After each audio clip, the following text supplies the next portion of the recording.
Welcome back to Keeping It Consistent. I'm your host, Country. And this right here, it ain't about grinding till we break down. This is about learning, applying, and flowing through the moments that shaped us. Today, we're talking about mental blueprint that we inherited and how we had to break it just to rebuild a better one. Let's get into it. When I think back in my early life, I used to carry this deep belief that things were just bad. Like, there were times we only had one meal a day. Times when lights was off, gas cut, rent overdue, getting threatened with eviction. I associated all that with one thing, lack of money. And sure, money was right, money was tight. But looking back at it, I realized it wasn't just about the money. It was about the mindset surrounding what we did have. See, I used to believe life was way worse than it actually was. But I've come to understand it wasn't the struggle itself that broke us. It was how we responded to it, or yet how we did not respond to it. We were not coming together. We were not listening to the advice of pulling our resource together. We were not holding no one accountable. Our parents did what they could. They laid a foundation rooted in discipline and sacrifice. They reminded us to conserve, to plan, and to avoid chasing illusion. But for some reason, boy, we strayed. We chased images. We chose impulse over intentions. For the ones who did not have parents, you may have had a parental figure or a mentor, someone you looked up to, but you completely disregarded. Being the youngest, my voice didn't carry much weight, so I watched, I observed decisions being made that kept us fine. Not because we're incapable, but because we're in a line. And that's the hard truth. You cannot grow if you still deal with things that stunt you. Let me keep it real. I once believed the fastest way to get out of hardship was to play the game the fast way. I was around people making sketchy money, right? And for a while, it looked like that was the blueprint. But we never had anything to show for it.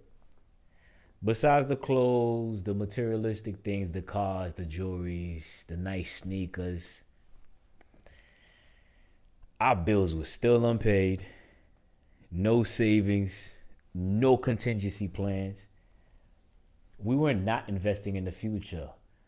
We're trying to buy a feeling of the present. It was easier to impress than to improve.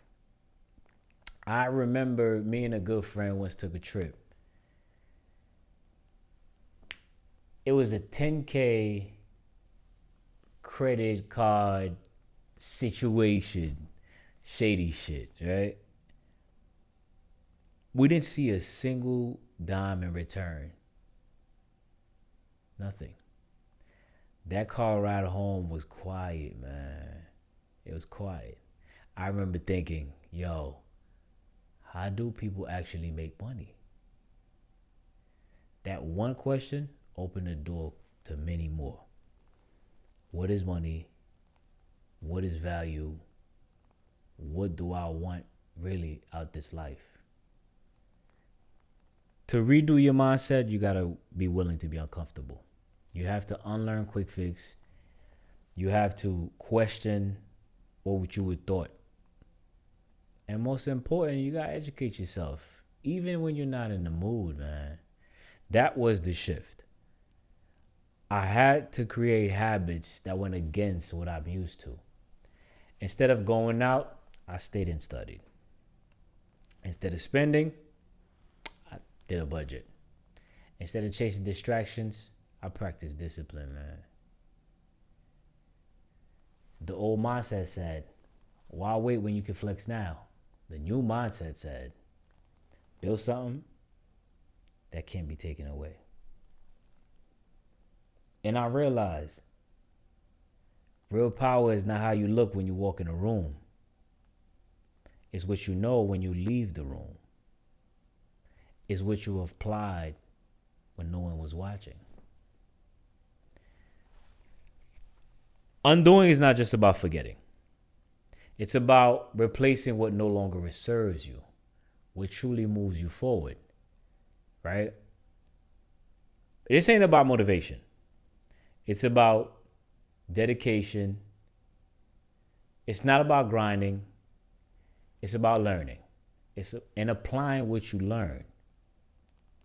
So, if you're in a cycle right now, feeling like you're stuck, take a step back. Ask yourself, what belief am I holding on to that needs to be cast away? And what new truth do I need to start living by? You already know what it is deep down. You know what it is. But anyway, this is what I got for you guys. And as always, keep it consistent.